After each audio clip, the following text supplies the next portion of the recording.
సరే, మీరు చెప్పిన దాని ప్రకారం మరో జన్మంటూ లేదు అని మనం అనుకుంటే, మరి ఇప్పుడు ప్రపంచంలో భూమి మీద పడ్డ ప్రతి మనిషి ఒకేలా ఎందుకు లేడు? ఒకడు గుడ్డివాడిగా పుడుతున్నాడు, ఒకడు కుంటివాడిగా పుడుతున్నాడు, ఒకడు మెంటల్లీ హ్యాండిక్యాప్డ్గా పుడుతున్నాడు, లేదు కొంతమంది కుష్టి వ్యాధితో పుడుతున్నారు. ఇన్ని రకాలుగా ఎందుకు పుట్టాలి? అంటే మన భారతదేశ దీని ప్రకారం, శాస్త్రం ప్రకారం నువ్వు చేసిన కర్మ ప్రకారమే నీకు జన్మ ఉంటుంది అని అంటున్నారు. దానికి మీరు ఏ విధంగా కాదంటున్నారు అనేది నాకు వస్తున్నా. ఇప్పటి దలైలామా కంటే ముందు దలైలామా సన్నగుండేవాడండి. ఆయన మళ్ళీ పుట్టి లావెందుకు అయ్యాడండి? మీరు అంటున్నారు ఇప్పుడు కళ్ళున్న వాళ్ళు గుడ్డిగా పెడుతున్నారు.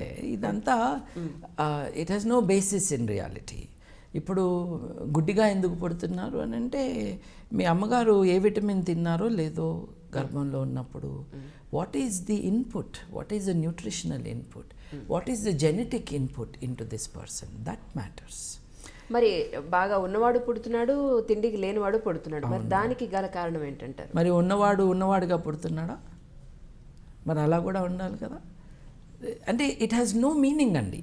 ఇప్పుడు ప్రపంచంలో ఉన్న అసమానతలకి, ఈ ఇన్ఈక్వాలిటీస్కి సోర్స్ మీరు రీబర్త్ అని అనుకుంటే ఇట్లాగే ఉంటుంది. ఇదంతా కర్మ సిద్ధాంతం ఇచ్చిన కాంట్రిబ్యూషన్. అవును, కర్మ సిద్ధాంతం గురించి మాట్లాడుకుందామండి. It has no basis in reality.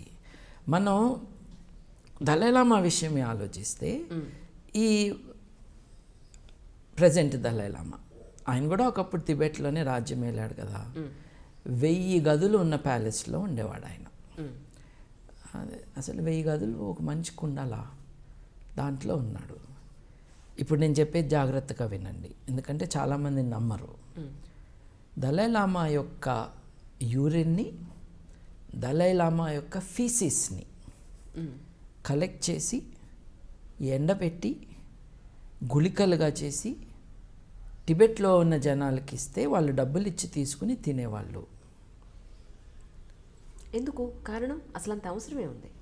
ఆవు పేడ తినటం, మనిషి విసర్జన చేసిన దాన్ని తినటం అన్నది కొన్ని రిలీజన్స్లో ఇట్ ఈస్ దేర్. ఆవు మూత్రంలో, ఆవు పేడలో ఉండే పోనీ ఇప్పుడు సోకాల్డ్ చెప్తున్నారు కాబట్టి అందులో ఉండే మినరల్స్ ఉన్నాయి, విటమిన్స్ ఉన్నాయి, ఎంతో మంచి చేసే విషయం ఉంది అందులోని. కానీ మనిషిలో ఏముందండి? అంటే ఇట్స్ ఎ పన్ అనుకోండి, దట్ ఈస్ బుల్షిట్. అంతకంటే ఏం లేదు. మీరు అది కూడా నమ్మరా? ఆవులో మీరు నమ్ముతారా? నా నమ్మకం తీసుకొని మీరు బ్రేక్ఫాస్ట్కి ఏం తిన్నారు ఇవాళ? నేను ఇడ్లీ తిన్నాను. మరి మినరల్స్ ఉన్నది ఎందుకు తినలేదు? కానీ చెప్తున్నారు కదా, ఎన్నో ఏళ్ళ నుంచి చెప్తున్నారు, సర్వవ్యాధి అపహరణం అంటే గోమూత్రంలోనే మీకు అన్ని వ్యాధులకి సంబంధించింది ఉంది అని చెప్తున్నారు చాలా సంవత్సరాలు. అరబ్ దేశాల్లో ఒంటేలు దాగమని ఉంది, ఇక్కడ ఆవు గురించి ఉంది. This is culturally given to us. It's a negative side of culture. దాంట్లో నిజంగా ఔషధ గుణాలు ఉన్నాయి అని అనుకుంటే, స్పెషల్గా ఇప్పుడు రీసెర్చ్ ఎందుకు మొదలు పెడుతున్నారు అంటే తెలియదనేగా అర్థం. వెళ్ళేది ప్రజలకు ఇంకా తెలియని విషయాలు చెప్పాలని కూడా అనుకోవచ్చు కదా. అనుకోవచ్చు. కాబట్టి ఇప్పుడు ఏం చేద్దామంటే, హాస్పిటల్స్ యాంటీబయాటిక్స్ తీసేసి పేడపోద్దాం, దెబ్బ తగిలితే బాగోతుందో చూద్దాం. ఓకే, అంటే లెట్ us హ్యావ్. నేను మైక్రోబయాలజీ చేశానండి. ఇప్పుడు every basic thing, anything around us has microbes in it. But the excretion of the process of digestion, the result of that, is loaded with bacteria, harmful bacteria. ఇప్పుడు సడన్గా జర్నలిస్టులు story ఏం చేస్తారు, ఫలానా హోటల్లో పానీపూరి అమ్ముతున్నారు, ఆ పానీపూరిలో ఫీకల్ బ్యాక్టీరియా ఉంది అని అంటున్నారు. అంటే మనిషి యొక్క విసర్జించిన పదార్థం నుండి బ్యాక్టీరియా వెళ్ళి పానీపూరిలోకి వచ్చింది, ఎంత దారుణం, ఎంత ఘోరం, ఈ దుకాణం బంద్ చేయాలంటున్నారు.